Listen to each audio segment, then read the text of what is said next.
जय शंकर के भक्तों। आज मैं आपको बहुत ही इंटरेस्टिंग चीज़ दिखाने जा रहा हूँ।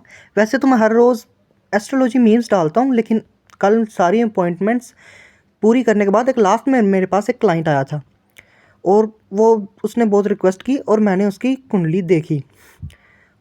आप भी ज़रा उसकी कुंडली देखिए। ये है उसका लग्न का chart. Just look at this.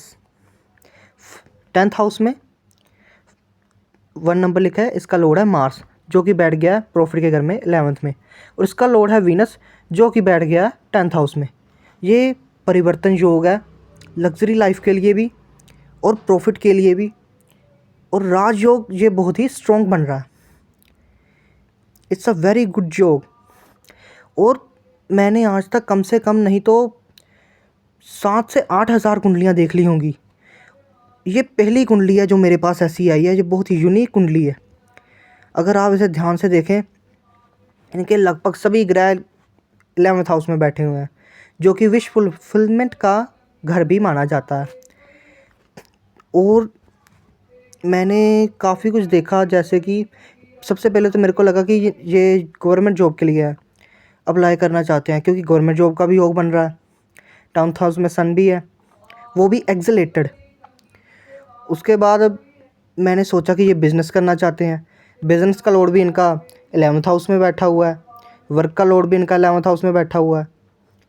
फिर जब मैंने देखा कि यहाँ पे स्पेकुलेशंस का लॉर्ड, लग्जरी का लॉर्ड, लगन का लॉर्ड, ये सभी भी जाके इस हाउस में बैठ गए हैं। और यहाँ पे 9th का लॉर्ड और ये 6th का लॉर्ड यहाँ पे बैठ गया। ये एक इन्वेंशन को रिप्रेजेंट करता है। ये इंसान ज़िंदगी में कोई ना कोई इन्वेंशन करेगा।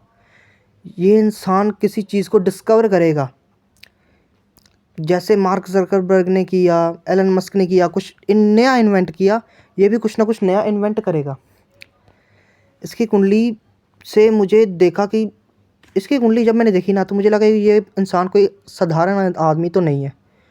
बेसिकली इसकी कुंडली ही ऐसी है। आप ज़रा ध्यान से देखिए।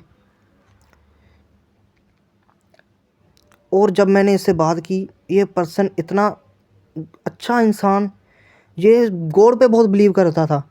इसका मानना है कि जो भी इस धरती में हो रहा है वो सभी गॉड की मर्ज़ी से ही हो रहा है। इसके बात करने के तरीके से, इसके नेचर से और इसके कुंडली के जो ग्रह बैठे हैं, इसे देख के मैंने ये प्रेडिक्ट किया कि ये कुंडली एक बिलियनियर की कुंडली है।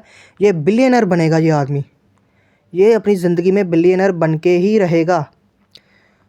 बस स्टार्टिंग में थोड़े हर्डल्स हैं, जैसे कि फैमिली प्रॉब्लम। इसके फैमिली के लोग चाहते हैं कि ये पढ़ाई करे, और केतु इसका 5th हाउस में बैठ गया। इसका पढ़ाई में मन नहीं लगता। इससे लव से डिटैचमेंट है। इनका इन सब चीज़ों में मन नहीं लगता, पर पेरेंट्स के प्रेशर की वजह से ये डिग्री कर रहा है, और लास्ट ईयर तक ये रुका हुआ है कि बस डिग्री हो जाए एक बार। और इसका राहु ये इसको प्रेरित कर रहा है कि बस अब मैंने कुछ इन्वेंशन करनी है। और इसका इंटरेस्ट है डीप स्टडीज़ में, एआई में, ऐसी चीज़ों में इसका बहुत ज़्यादा इंटरेस्ट है। अगर आप देखें, धन का लॉर्ड तो सूरज है ही, वो भी एक्सीलेटर में बैठा है, वो भी एक्सीलेशन में आ गया। और इसका लग्न का लॉर्ड जो मून है, वो भी 11th हाउस में एक्सीलेशन में है। उसका सब कुछ उच्च का जा रहा है, सब ग्रह इसके अच्छे जा रहे हैं। एक्सीलेटेड, एक्सीलेटेड, न्यूट्रल, न्यूट्रल, फ्रेंडली, इसका कोई ग्रह भी नीच का नहीं है। इसकी कुंडली को देख के मैं काफ़ी हैरान हो गया। मैंने आज तक ऐसी कुंडली नहीं देखी। ज़्यादातर हम वही देखते हैं ना, जैसे मार्क ज़करबर्ग की हो गई, किसी बिलियनर की देख ली ऑनलाइन। लेकिन ऐसे अभी जो इंसान आगे जा के बनेगा कुछ, ये कुंडली मैंने पहली बार देखी है। ये इंसान कुछ ना कुछ बड़ा ज़रूर करेगा। इसकी कुंडली ने मुझे हैरान परेशान कर दिया, तो मैंने सोचा कि मैं भी आपको ये ज़रूर दिखाऊं। रुको, मैं आपको इसका ना वो दिखाता हूँ, षोडश वर्ग का चार्ट। टेक अ लुक है वेल्थ के घर में। और ये यहाँ पे देखिए, ये बंदा इस दुनिया में कुछ क्रेज़ी करके ही जाएगा।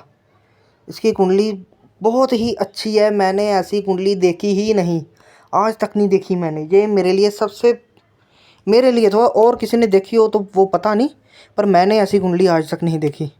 मैंने कम से कम 7 से 8 हज़ार कुंडली देख ली होगी 8-10 साल में, पर ये कुंडली सबसे बेस्ट है, सबसे ज़्यादा बेस्ट यही कुंडली है। इसकी लव लाइफ के बारे में भी मैंने देखा था, पर वो मैं डिस्कस करूँगा नहीं, क्योंकि वो उसकी पर्सनल लाइफ है। सो प्रोफेशन में आप देखिए, यहाँ पे सन यहाँ पे भी आके उच्च में बैठ गया, एक्सेलेशन में है। यहाँ पे भी मून उच्च में बैठा हुआ है, ठीक है। वीनस भी यहाँ पे ठीक है, जुपिटर भी ठीक है, मरकरी भी ठीक है, सब कुछ इसका ठीक ही है। और इसका फर्स्ट हाउस, सॉरी इसका लग्न का चार्ट जो है वो तो बहुत ही ज़्यादा बढ़िया है। सो मैंने यही सोचा कि आपको भी दिखाऊं।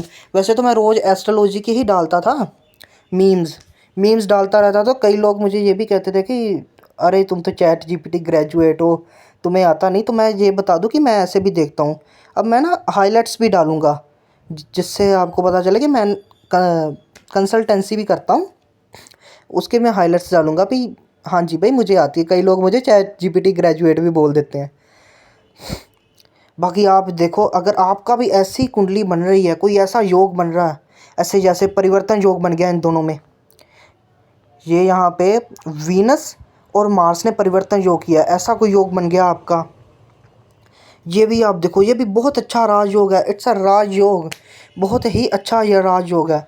और इनमें प्लैनेट एक्सेलेटेड होकर बैठ गए हैं, इनके घरों में प्लैनेट भी एक्सेलेटेड होकर बैठ गए हैं। ये बहुत ही अच्छा योग है। आप भी देखिए आपकी कुंडली में ऐसा कोई योग बनता है तो कमेंट ज़रूर कीजिए। जय शंकर दी।